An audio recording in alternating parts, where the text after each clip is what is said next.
Global warming पूरी दुनिया को कितना नुकसान पहुंचा रही है, इस बात का सबूत हमें एक और तरीके से देखने को मिला है कि इंडियन मेट्रोलॉजिकल डिपार्टमेंट और वर्ल्ड मेट्रोलॉजिकल डिपार्टमेंट की हाल ही की रीसेंट रिपोर्ट में स्पष्ट रूप से यह कहा गया कि 2024 भारत और पूरी दुनिया के लिए वार्मेस्ट ईयर यानी कि सबसे गर्म साल साबित हुआ है। लेकिन इसमें एक चीज हमें देखने की है कि जो ग्लोबल वार्मिंग का स्तर हमें देखने को मिल रहा है इंडिया के लेवल पे और वर्ल्ड के लेवल पे, इंडिया में बेसिकली जो टेम्परेचर राइज है वो थोड़ा सा कम देखने को मिला है, लेकिन वर्ल्ड में, ऑल ओवर वर्ल्ड में जो टेम्परेचर राइज है वो ज्यादा देखने को मिला है। इसका क्या मतलब है कि क्या आईएमडी और वर्ल्ड मेट्रोलॉजिकल डिपार्टमेंट की टेक्नोलॉजी में किसी तरीके का कोई डिफरेंस है, या फिर एकदम से हमारा भारत सुधर चुका है कि हम लोग कम ग्लोबल वार्मिंग कर रहे हैं और पूरी दुनिया ज्यादा ग्लोबल वार्मिंग कर रही है। इन सभी चीजों को, डिफरेंसेस को आज के इस वीडियो में हम डिटेल में और आसान भाषा में समझने की कोशिश करेंगे। Welcome to Chahal academy, this is Anubhav Dipani. तो अगर हम लोग यहां पर इस रिपोर्ट को थोड़ा सा डेप्थ में एनालाइज करने की कोशिश करें तो ये जो बेसिकली साल रहा है 2024 का, जो सबसे ज्यादा बेसिकली गर्म रहा है, अगर इंडिया में हम लोग इसका वार्म देखते हैं यानी कि कितना टेम्परेचर इंक्रीज हुआ देखते हैं तो 1.2 डिग्री के आसपास है। लेकिन वहीं अगर पूरी दुनिया में हम लोग ग्लोबल वार्मिंग के स्टैंडर्ड को देखें तो वो 1.6 डिग्री सेल्सियस के आसपास आपको देखने को मिलता है।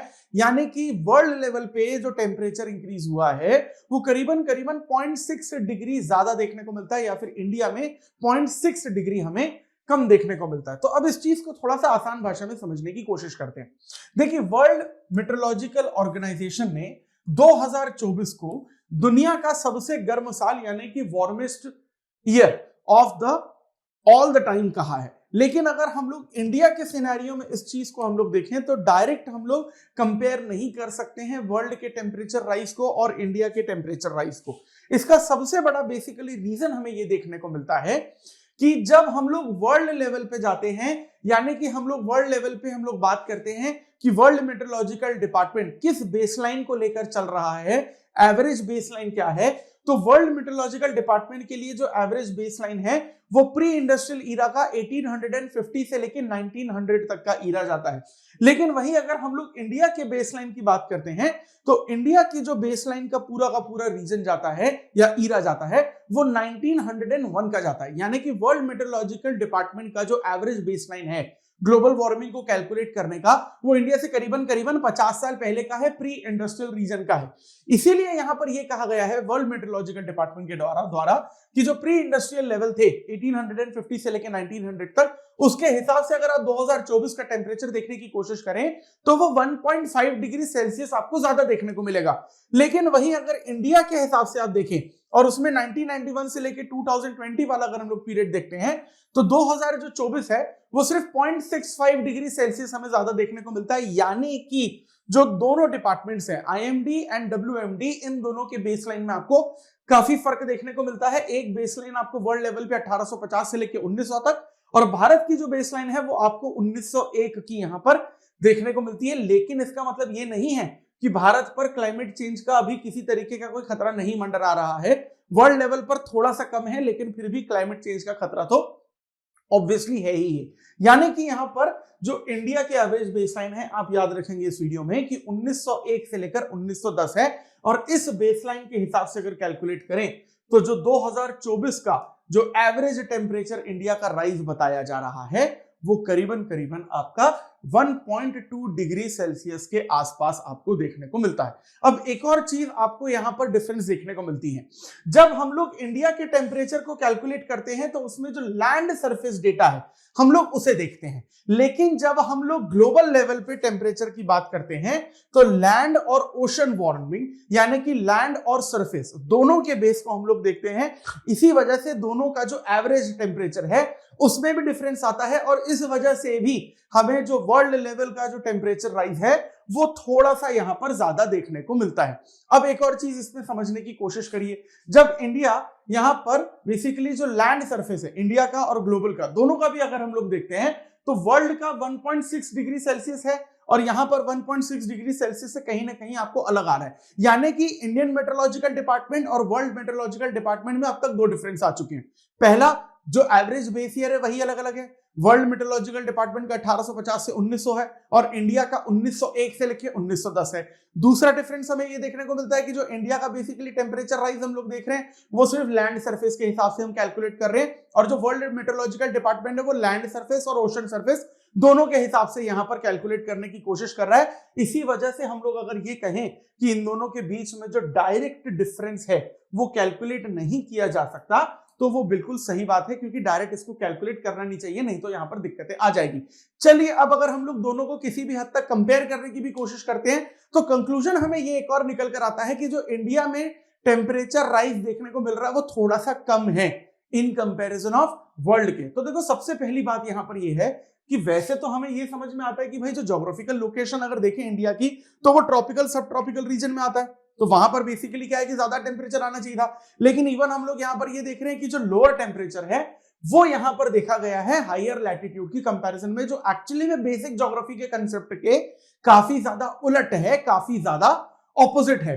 प्लस यहां पर हुआ क्या है कि हायर एल्टीट्यूड की वार्निंग भी है, क्योंकि जब हायर एल्टीट्यूड पे हम लोग जाते हैं तो वहां पर बेसिकली क्या है कि आपको जो गर्मी का असर है बहुत विजिबल देखने को मिलता है, क्योंकि हायर एल्टीट्यूड पे तो आपको बर्फ जमी हुई दिखती है, थोड़ी सी भी ग्लोबल वार्मिंग इंक्रीज वहां पर होती है तो बर्फ कंटिन्यूअसली पिघलने लगती है।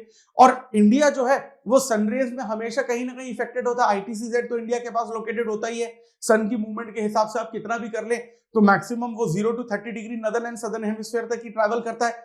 तो यहां पर इंडिया का जो ग्लोबल वार्मिंग है वो ज्यादा होना चाहिए था, लेकिन अब हमारे पास रिपोर्ट ये आ रही है कि जो आर्कटिक रीजन की वार्मिंग है, जो बेसिकली पोलर रीजन सब पोलर रीजन की वार्मिंग है, वो एक्चुअली में आपके बेसिकली ग्लोबल एवरेज से दुगनी देखने को मिलती है।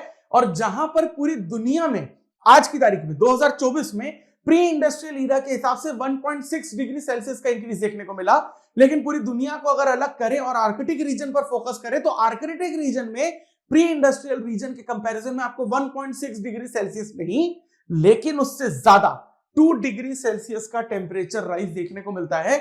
यानी कि एल्टीट्यूड में अगर आप जाते हैं तो वहां पर ग्लोबल वार्मिंग ज्यादा देखने को मिल रही है। लेकिन अगर हम लोग फिर भी इंडिया अगर फिर भी ट्रॉपिकल सब ट्रॉपिकल रीजन में है तो यहां पर बाकी दुनिया से कम टेम्परेचर राइज क्यों हुआ? इसके कुछ रीजन है। देखो सबसे पहली बात तो बेसिकली आपको अल्बिडो इफेक्ट समझना पड़ेगा।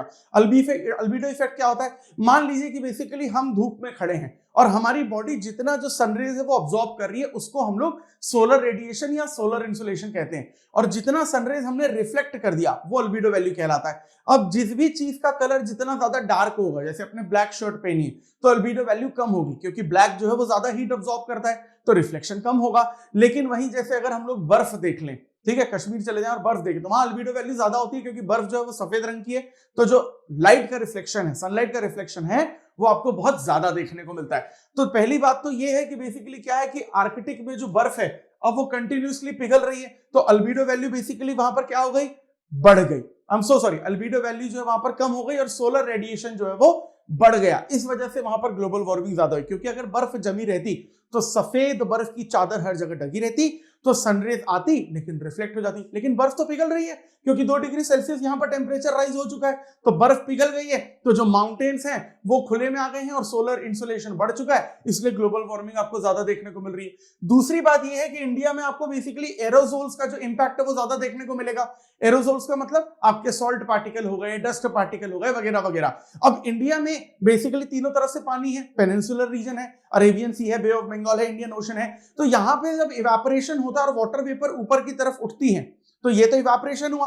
अब वाटर वेपर जैसे ही ऊपर की तरफ उठेंगी तो ट्रोपोस्फियर में बेसिकली वो क्या है? जाती है। तो ट्रोपोस्फियर में जाने के बाद हम लोग ये देखते हैं कि वो वाटर वेपर ठंडी हो जाती हैं और वाटर पार्टिकल्स में कन्वर्ट हो जाती है, जिसे हम लोग कंडेंसेशन कहते हैं। अब वही जो वाटर वेपर है कंडेंस होने के बाद डस्ट पार्टिकल या सॉल्ट पार्टिकल के साथ मिक्स होती हैं, एरोसोल से मिक्स होती हैं, और फाइनली फिर उससे क्या होता है?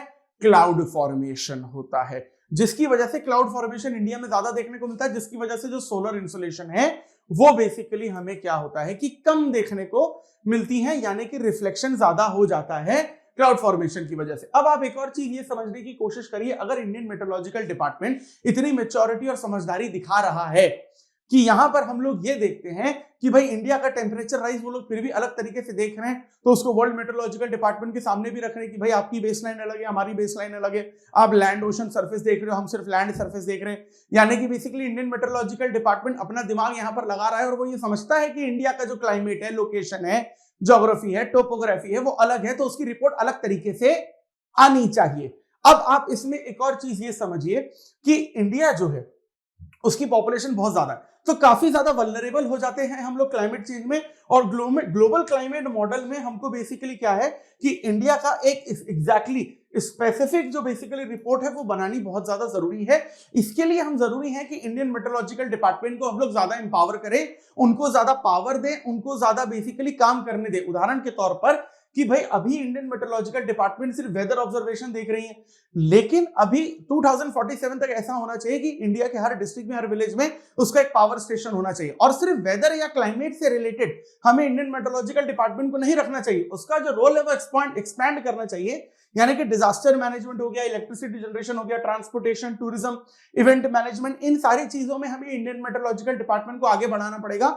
यानी कि हमें इंडियन मेट्रोलॉजिकल डिपार्टमेंट और उसकी जैसी कई एजेंसी जैसे IITM या फिर INCOIS, इन सबको कहीं ना कहीं स्ट्रेंथन करना पड़ेगा ताकि इंडियन ओशन का भी जो ऑब्जर्वेशन है वो बेहतर तरीके से हो सके। तो क्या आप इस फेवर में हैं कि इंडियन मेट्रोलॉजिकल डिपार्टमेंट को हमें और स्ट्रेंथन करना चाहिए, इंपावर करना चाहिए, ताकि वो वेदर और क्लाइमेट के अलावा भी दूसरी चीजों में भारत सरकार की और बेहतर तरीके से मदद कर सके? कमेंट सेक्शन में अपना जवाब जरूर दीजिएगा और उसका कारण भी बताइएगा। और इसी टॉपिक से रिलेटेड आपके सामने यहां पर एक क्वेश्चन है, कोशिश करिएगा इसका आंसर लिखने की। Discuss the role of the Indian meteorological department IMD in addressing India's climate change challenges. How can strengthening weather observation networks and improving climate change impact assessment contribute to India's climate resilience? और इसी तरीके के important topics को अगर आप detail में और आसान भाषा में जानना चाहते हैं जो आपकी UPSC सिविल सर्विसेज एग्जामिनेशन की प्रिपरेशन को और आसान बनाएगा, so for that Chahal academy के साथ जुड़े रहिए और इसी तरीके के कंटेंट को लगातार कंज्यूम करने के लिए